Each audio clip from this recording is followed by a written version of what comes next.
नमस्कार मित्रों, मैं YSB के फॉर न्यूज़ पावर। आप मेरा गांव मेरा शहर का एक नई पड़ताल आपके साथ। ये जो लेन आ रही है, ये लेन तिवारीपुर से होते हुए जयरामपुर होते हुए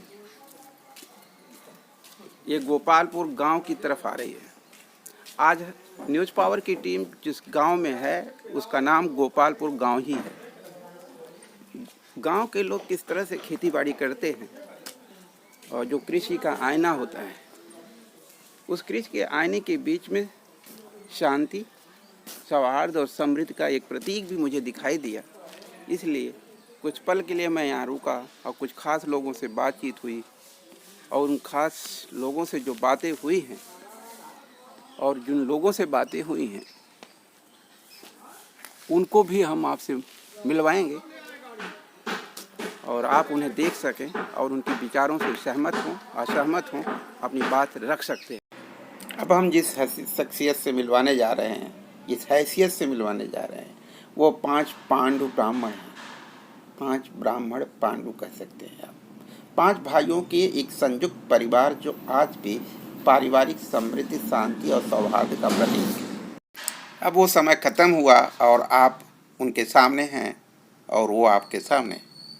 आप देख सकते हैं, ये आनंद कुमार उपाध्याय जी हैं, पूर्व चेयरमैन छठियाव चीनी मिल, वर्तमान में वहीं के डायरेक्टर हैं।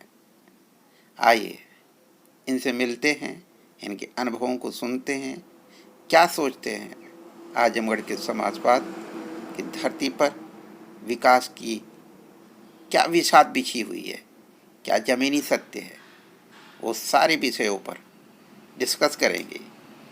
समाजवाद के पुरोधा, आजमगढ़ की धरती के लाल, 5 पांडुओं के सबको एक साथ लेकर चलने वाले सच्चे पारिवारिक समाजवाद का प्रतीक आदरणीय आनंद उपाध्याय जी। तो सर आप बताएं अपने बारे में थोड़ा।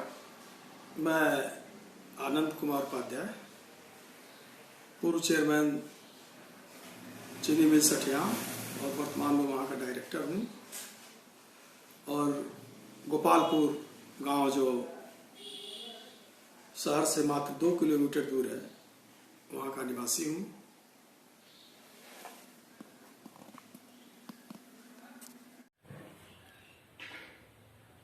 आप जिस शख्सियत को देख रहे हैं, आनंद कुमार उपाध्याय, पूर्व चेयरमैन छठियाव मिल और वर्तमान के डायरेक्टर मिस्टर आनंद उपाध्याय, वो आपसे आपकी बातों को, आपकी आवश्यकताओं को समाज में आज जो ज़रूरी है, बस उन्हीं मुद्दों पर उनके अनुभवों का ज्ञान जो है वह आप तक पहुंचाने की एक छोटी सी पहल है न्यूज़ पावर की, जिसे आप अभी कुछ पल में उन्हीं की ज़ुबान से सुनेंगे। तो साहब, आप अपना थोड़ा सा कीमती वक्त जो आपने दिया है उसके अमूल्य बनाने के लिए आपका ज्ञान जानना जरूरी है न्यूज़ पावर के लिए, और उसे दुनिया तक पहुंचाना भी हमारा धर्म है। ऐसी कोई बात नहीं है। हाँ, क्योंकि आप आजमगढ़ के एक एक कण से लगभग अनुभव आपका जो है वो सब कुछ विज्ञ है कि आजमगढ़ की क्या खुशबू है और आपकी राजनीति में वास्तव में आजमगढ़ के लिए कितनी डेडिकेटेड है। जो विकास की बात की जाती है, वो विकास में समाजवाद से भी आप जुड़े रहे हैं, सब होता है। तो मैं चाहूँगा कि थोड़ा सा अपना जो आपके पूरे एक्सपीरियंस हैं, समाजवादी सोच आपकी वास्तव में सच्चे समाजवाद से कितनी मैच करती है और उसका आजमगढ़ के व्यवहारिक विकास में कितना योगदान है। और साथ में हम आपसे ये भी जानना चाहेंगे कि इसी आजमगढ़ का सबसे कीमती प्लेस है, तमाम शीतलापुर धाम और कई सारे धाम हैं, उन्हीं के साथ अवंतिकापुर का धाम बहुत ही आदरणीय नामों से लिया जाता है, सम्मान के साथ है, और बड़े गर्व की बात है आजमगढ़ के लोगों के लिए। परंतु वो आज तक अवंतिकापुर को किसी भी विधायक या सांसद ने अवंतिकापुर कॉरिडोर घोषित करने की मांग तक नहीं रखी। यह वहाँ के क्षेत्र, शायद संभवतः हर आम आदमी आजमगढ़ का जो सोचता है वह एक दुर्भाग्यपूर्ण है। अब मुझे लगता है आप भी कुछ ऐसा महसूस करते होंगे, तो चाहूँगा कि मैं आप इस पर भी अपना विचार अवश्य रखें। और आजमगढ़ और जो भी पार्टी प्रमुख होते हैं, जब पार्टियां आती हैं, पार्टियां आती रहती हैं, जाती रहती हैं, लेकिन अवंतिकापुर धाम आज भी वही है। और किसी का इंतजार कर रहा है, किसी के सहयोग की अपेक्षा कर रहा है, जो दूसरों में अमन, चैन, सुख, शांति, हिंदू मुस्लिम एकता का प्रतीक भी है। हाँ, लेकिन उसको आगे किसी ने बढ़ाया नहीं, उस कड़ी को, उसका सम्मान भी वापस नहीं किया। इन सब सारे मुद्दों के साथ सामाजिक विकास और राजनीति के गिरते हुए स्तर और उसके विकास के क्या कारण हो सकते हैं, यही चीज़ हम आनंद जी से जानने की कोशिश करेंगे। मुझे पूरी उम्मीद है कि उनका दिया हुआ आउटपुट समाज को एक नई दिशा देगा। तो सर देखिए, बोलिए, अपनी बात रखें सर। देखिए, आपके ने न्यूज़ चैनल के जो समय दिया है, इसके लिए मैं सबसे पहले आपको धन्यवाद देता हूँ। Thank you so much. आपके चैनल को और आपको भी। आजमगढ़ एक सांस्कृतिक नगरी भी कह लीजिए तो वो कम नहीं है। यहाँ तमाम आपको तीर्थ स्थल मिलेंगे। दुर्वासा ऋषि का धाम है, चंद्रमा ऋषि का धाम है, अवंतिकापुरी है, और बीच में कई ऐसे धाम हैं जी जो जिनका अगर विकास किया जाए तो हम समझते हैं कि एक नई रोजगार की एक नई दिशा हो सकती है, नई चीज जिले को भी मिल सकती है और लोगों को रोजगार भी मिल सकता है। और उसी हिसाब से साहित्य में भी आजमगढ़ का बहुत बड़ा नाम है। जी जी, एक से एक लोग हैं जी। राहुल सांस्कृत्यायन की भूमि है, अयोध्या सिंह उपाध्याय की है, शिवली नोमानी की है, तो यह श्याम नारायण पांडे की धरती है। जी जी। तो इस तो यहाँ विकास के लिए मतलब चौमुखी रास्ता है, चौमुखी रास्ता है, लेकिन इसको कुछ लोगों ने बदनाम कर रखा है केवल बोल बोल के, जातियों के नाम पर। और राजनीतिक पार्टियों ने अपना लाभ उठाने के लिए सिर्फ धर्म, जाति, संप्रदाय में इस जिले को बांट करके अपना लाभ लेने का काम किया है, न कि जमीन पर कुछ राजनीतिक स्तर को दिखाने की कोशिश। लेकिन जबकि जमीन पर आजमगढ़ में ना आपको जाति भेद मिलेगा, ना संप्रदाय भेद मिलेगा। सभी लोग प्यार, सौहार्द और मोहब्बत सभी लोग यहाँ प्यार और सौहार्द से रहते हैं। लेकिन जब वोट आता है, राजनीति की बात आती है, तो इस तरह से विष जो है वमित किया जाता है कि ये तो यार बढ़ जाते हैं लोग। फलाना जाति का शहर है, फलाना जाति का है, फलाना कौम और का कुछ लोग आकर के इसको कह देते हैं कि आतंक का शहर है, जबकि आजमगढ़ में कोई आतंक की घटना हुई ही नहीं। मतलब सबसे ज्यादा सर पिछले 50 साल का भी इतिहास निकाल के देखा जाए तो सबसे ज्यादा सौहार्दपूर्ण एनवायरनमेंट कहीं रहा है तो वो आजमगढ़ रहा है। और जबकि बाहर जब सर हम लोग पढ़ने जाया करते थे तो आपको जान के सरप्राइज होगा, जब हम सीए प्रोफेशनल का कोर्स किया करते थे दिल्ली से लेकर लखनऊ तक, तो वहां पर भी लोग हमें आतंकी क्षेत्र का होने के नाम पर हमारी पहचान बनाई जाती थी। वोट के लिए कुछ लोगों ने इस तरह से मतलब अनावश्यक बदनाम किया गया, बस जबकि वो स्थिति नहीं है। यही गुडविल हम लोगों को, जो मेरे दोस्त होंगे या जो प्रोफेशनल उस समय लोग क्वेश्चन उठाया करते थे, शायद ये वीडियो देखेंगे तो उनको समझ में आएगा कि उन्होंने वो एक परसेप्शन जो आजमगढ़ के लिए बनाई थी, यह उसी पहल के तहत सर मैं ये सब कम कर रहा हूँ। और न्यूज़ पावर का जो प्रोग्राम है कि मेरा गाँव मेरा शहर, ये उसी के एक प्रोग्राम की एक कड़ी है कि हम अपने गांव और शहर की वो सच्चाई लोगों तक पहुंचाएं जिसके नाम पर गांव को बदनाम किया जाता है और शहर की संस्कृति को बदनाम किया जाता है, और वो रुके ये बदनाम करने की परंपरा और उसके ऊपर होने वाली राजनीति। ये सब तमाम इस तरह की ही लोग बातें। आप देखिए, एक विधानसभा निजामाबाद है जहां उसके अंतर्गत दुर्वासा धाम भी है ऋषि का, अवंतिकापुरी भी है, और वहां से विधायक आलमबदी जी होते हैं। ये संस्कारों का मिलन के नाम पर बटे रहते तो इस तरह की स्थितियां नहीं आती। फिर आलमबदी जी वहाँ विधायक नहीं होते। और लेकिन कुछ लोग आलमबदी ही जाकर के वहाँ पर विकास भी करा रहे, दोनों जगह कराए। तो जो वहाँ का जनप्रतिनिधि है वही करेगा ना। तो हमारी कहीं अगर इस तरह की बात रहती कि आतंकवादी लोग हैं, देश को तोड़ने वाले लोग हैं, तो फिर इस तरह की राजनीतिक स्थिति आजमगढ़ में नहीं बन पाती। बिल्कुल बिल्कुल। आजमगढ़ भाईचारा का जिला है, यहाँ कभी इस तरह की कटुता नहीं रही, सौहार्द और क्रांति की भूमि कही जा सकती है। कुछ लोग जो है इसको बदनाम करने के लिए आते हैं, इस तरह के उतावले भाषण देते हैं, इस तरह की उतावली बातें करते हैं, जाति और धर्म के जाति और धर्म के नाम पर सबको बांटने का काम करते हैं ताकि उनकी राजनीति की रोटी बढ़िया से सेक जाए। यानी आप जो कहना चाह रहे हैं मेरे समझ से, जो मैं उसमें जोड़ना चाहूंगा कि आजमगढ़ को यदि सच्चे समाजवाद की धरती कहा जाता है तो उसका कारण है कि वहाँ के डीएनए में है सच्चा समाजवाद। यहाँ के लोगों में वो सच्चा समाजवाद, आम आदमी जो है, जो जिसको मैं 99% कहूंगा, 1% को छोड़ करके जो आम आदमी है उसकी जो पॉपुलेशन है वो सच्चा समाजवादी है। इसीलिए सच्चे समाजवाद को सपोर्ट करता है, भले ही सामंती समाजवादी उसका फायदा उठाते हो। नहीं, देखिए, हम आजमगढ़ जो है हमेशा से लड़ाका रहा है, चाहे वो अंग्रेजों के जमाने से रहा हो की बात रही हो, चाहे जिस जमाने की बात रही हो। आज भी आप देखें, कांग्रेस की हर जगह एमपी एमएलए जीतते थे तो यहाँ अपोजिशन के जीतते थे। जिसकी सरकार रहती है उसके अपोज में आजमगढ़ खड़ा रहता है, क्योंकि आजमगढ़ के लोग जुझारू हैं, संघर्षशील हैं, सत्य और न्याय के साथ खड़े और वो लोग जानते हैं कि देश को क्या चाहिए, उसके लिए लड़ाई लड़ते हैं। भले वो लड़ाई उनकी लंबी न चले लेकिन लड़ाई वो अपना जितना उनका संघर्ष है वो करते हैं। इसलिए आजमगढ़ जो है संघर्षों की धरती है, बदलाव की धरती है। जो भी बदलाव इस देश में होते हैं आजमगढ़ उसकी नींव रखता है। बिल्कुल, यानी ये बात तो एक आपकी मैच्योर एक्सपीरियंस, पॉलिटिकल एक्सपीरियंस भी है, प्रोफेशनल एक्सपीरियंस भी है, और आप खुद एक आनंद जाति और धर्म की बात किया जाए तो आप एक आनंद उपाध्याय जी हैं। और जातियां तो जातियों का विद्वेष तो आप पे नहीं काम कर रहा है।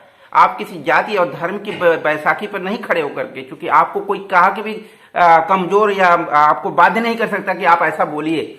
नहीं, हम जाति के नाम पर करते तो हम ही कुछ नहीं होते, हमारी जात कहाँ है। हाँ, सही बात। लेकिन सबको साथ, जो सच है सच्चे समाजवाद का, वो सच आप महसूस कर रहे हैं। बिल्कुल बिल्कुल। और ये पूरी दिल्ली से लेकर के लखनऊ के और या फिर ईस्ट वेस्ट नॉर्थ के लोगों में जो आजमगढ़ के प्रति दुर्भावना पैदा हो गई है, ये शायद उनको, या आपकी बातें सुनकर ये दुर्भावना उनके अंदर से दूर होनी चाहिए कि राष्ट्रीय चरित्र की आजमगढ़ एक आतंकवादियों का गढ़ है या दाऊद का गढ़ है। ऐसा कुछ नहीं है। यहाँ के लोग प्रेम, सौहार्द और समृद्धि का रास्ता चाहते हैं और शांति के मार्ग पर जीना चाहते हैं। इसके अलावा कुछ भी नहीं चाहिए। यही सच्चे समाजवाद की परिभाषा भी है, यही है। और जब आप जो लोग भाईचारा से रहना चाहते हैं, वो बातों यहाँ के लोग उसको भाईचारा देते हैं, चाहे वो जो रहा हो जाति और धर्म नहीं, तो सामने वाला उस चीज को सपोर्ट करता है। वो हो सकता है गलत भी हो, लेकिन वो बेहतर सपोर्ट करता है तो उस बेहतर आदमी को ही चुनता है आजमगढ़। भाईचारा का यहाँ जो क्रम चलता है मैं तो कहीं नहीं देखता हूँ। यहाँ अनेक पार्टियों के लोग एक साथ बैठ के बात करते हैं। कभी भी 4 पार्टी के लोग भी जुड़ जाए तो मार नहीं होती यहाँ पर आजमगढ़। कह तो रहे हैं आपसे कि अनेक पार्टियों के लोग रोज एक साथ बैठ करके वार्तालाप करते हैं, लेकिन झगड़ते नहीं है। बिल्कुल नहीं करते। यह है आजमगढ़ की संस्कृति, जो मैं दिल्ली और लखनऊ में बैठे लोगों को बताना चाहता हूं। अपने मित्र जो इस वीडियो को देखेंगे उन्हें भी अपने माइंड सेट को अपडेट करने का शायद इससे बेहतर और मौका नहीं मिल सकता। एक चेयरमैन चीनी मिल छठियाओं के और आज के वर्तमान के डायरेक्टर ये बात अपने अनुभवों के साथ आनंद कुमार उपाध्याय जी बोल रहे हैं। हम यह जरूर आखिरी में आपसे कहना चाहेंगे कि लोग जाति धर्म के नाम पर जो लोग वोट की राजनीति कर रहे हैं, थोड़ा उनसे हट करके देश के बनाने की बात को लेकर के, समाज को बनाने की बात के लेकर के और विकास की बात को लेकर के अपने लोगों का साथ देने का काम करें, तो निश्चित रूप से एक नया परिवर्तन आएगा। और जिस परिवर्तन की आस आजमगढ़ को है, अभी बहुत विकास के एरिया छूटे हुए हैं। जमीनी स्तर पर आजमगढ़ के आज भी रास्ते, गांव को जाने वाले, गांव को लिंक करने वाले रास्ते, इन 75 सालों की आजादी के बावजूद भी गांव के रास्ते आज भी भटक रहे हैं। वो पगडंडियां बन के रह गए हैं। उनका विकास पूरी तरह से विधायिका ने भी नहीं किया, जबकि विधायक फंड के बहुत सारे पैसे खर्च हुए।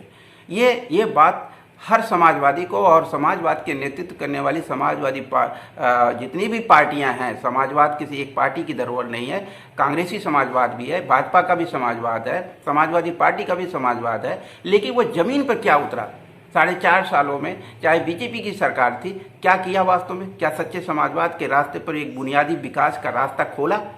यदि वो खोला होता तो अवंतिकापुर धाम को कॉरिडोर क्यों नहीं बनाया जाता? जबकि बीजेपी स्वयं मंदिर की राजनीति करती है, लेकिन बीजेपी मंदिर की राजनीति करते हुए भी अवंतिकापुर कॉरिडोर उसे नहीं दिखाई दिया। जो 35 सालों से अवंतिकापुर कॉरिडोर का रास्ता आज अब तक पेंडिंग है, जबकि वो पास आज के 35-40 साल पहले हो चुका है। आवक से लेके अवंतिकापुर धाम से लेके सोनवारा मोड़ रानी की सराय को जो लिंक करता है नेशनल हाईवे 4 लेन को, लेकिन वहां से वो 35 साल में भी उस रास्ते को क्लियर क्यों नहीं किया जा रहा, चकबंदी के नाम पर वहां रोका जा रहा है। ऐसी इस बात पर आप सर क्या कहना चाहेंगे? देखिए, निश्चित रूप से अवंतिकापुरी जैसे धाम का अन्याय हो रहा विकास होना चाहिए और उस विकास के साथ खिलवाड़ किया जा रहा है, खिलवाड़ हो उसके रहा है। विकास के साथ खिलवाड़ किया जा रहा है। और ये इकोनॉमिकली भी मतलब देश समाज और सरकार के लिए भी फायदेमंद है या नहीं? जो यह धर्म के लिए भी ठीक है, हाँ। समाज के लिए भी ठीक है, संस्कारों के लिए और भी। रोजगार के लिए भी ठीक है। लेकिन जो सबके लिए ठीक होगा उसमें अड़ंगेबाजी आएंगी और उसी का परिणाम है कि अवंतिकापुरी धाम का विकास नहीं हो पा रहा। विकास नहीं हो पा रहा। पिछले 75 सालों से वो विकास, आज भी आज़ादी 75 साल बीत गए, फिर भी अवंतिकापुर के साथ अन्याय जारी है। ये न्यूज़ पावर इस बात की पुरजोर समर्थन करता है कि यह अवंतिकापुर है या अवंतिकापुर जैसे जितने भी पवित्र स्थल हैं उन सब का पूरी मर्यादा के साथ सम्मान होना चाहिए, वो किसी भी धर्म या समुदाय से जुड़े हुए हो। और चूंकि ये कोई भी धर्म या समुदाय के जुड़े हुए धर्म स्थल सिर्फ आस्था का विषय नहीं होते, बल्कि रोजगार के संसाधन भी मुहैया कराते हैं समाज को, एक दूसरे से जुड़ने और एक दूसरे का होने का रास्ता भी दिखाते हैं। यह बात ही समाज के उच्च पदस्थ लोगों को शायद नहीं समझ में आती, खासतौर से प्रशासनिक सत्ताधीशों को भी भ्रष्टाचार का रास्ता ज़्यादा अच्छा लगता है, न कि सामाजिक विकास का रास्ता अच्छा लगता है। शायद यही कारण है कि प्रशासनिक अधिकारी अपनी नैतिक जिम्मेदारी निभाते तो शासन के लोग जो गलत रास्ते पे होंगे या उनके गलत उद्देश्य होंगे तो शायद उसे भी सुधारा जा सकता था।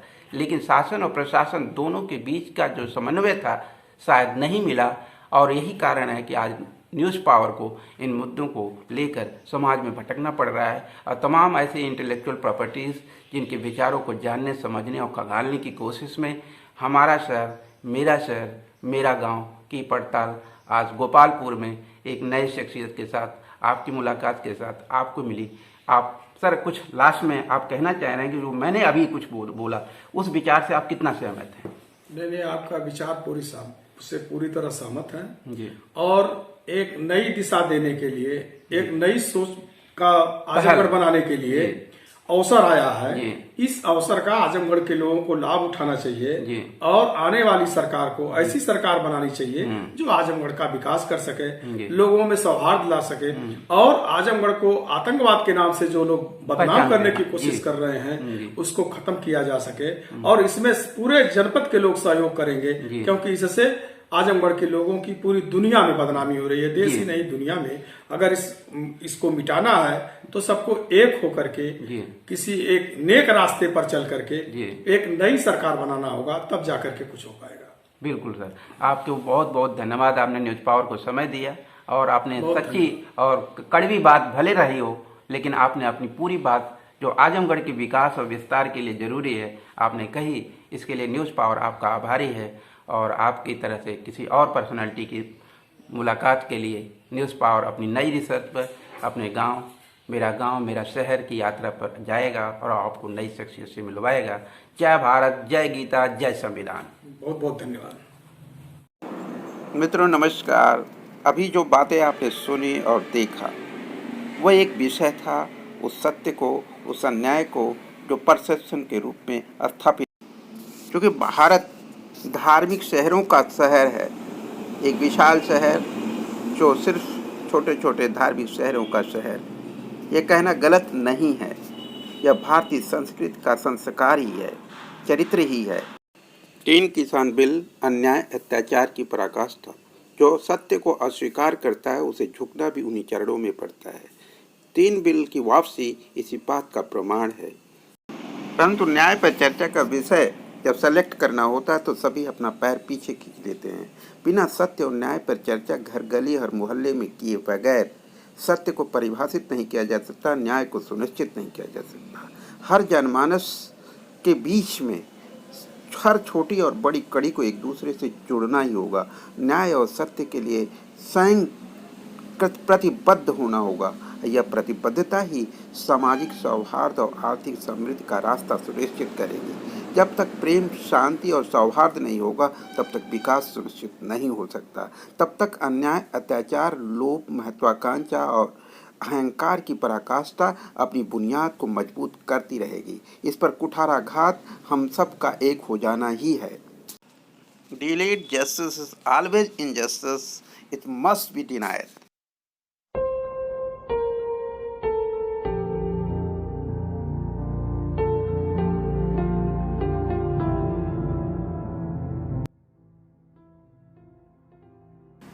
विकास की गति और उसकी प्रकृति को छुपाया नहीं जा सकता। वह एक ऐसा आईना है, एक ऐसा सत्य का चरित्र है जिसे छुपा के कभी परिभाषित नहीं किया जा सकता और न ही उसे रोका जा सकता। वह सत्य का आईना है, वह उस कर्म का आईना है जो स्वतः जमीन के डीएनए से जुड़ जाता है। इसलिए कभी भी सत्य पर कुठाराघात करने वाले अपने मंजिल तक नहीं प्राप्त होते। शायद ये वर्तमान हिंदू राष्ट्र की सरकार, हिंदीवादी सरकार, हिंदुत्व की सरकार अपने पथभ्रष्ट रास्ते पर अपने पतन का इतिहास लिखने को उतारू इसीलिए हो चुकी है। अपनी नैतिकता के मूल्यों पर जिन्ना का कहर बर्पा कर रही है। हिंदू राष्ट्रवादी सरकार को विकास की जमीन पर नैतिकता, न्याय और सत्य की एक ऐसी कलरफुल पृष्ठभूमि तैयार करनी थी जो भूल गए। आओ अखिलेश न्याय और सत्य का धर्म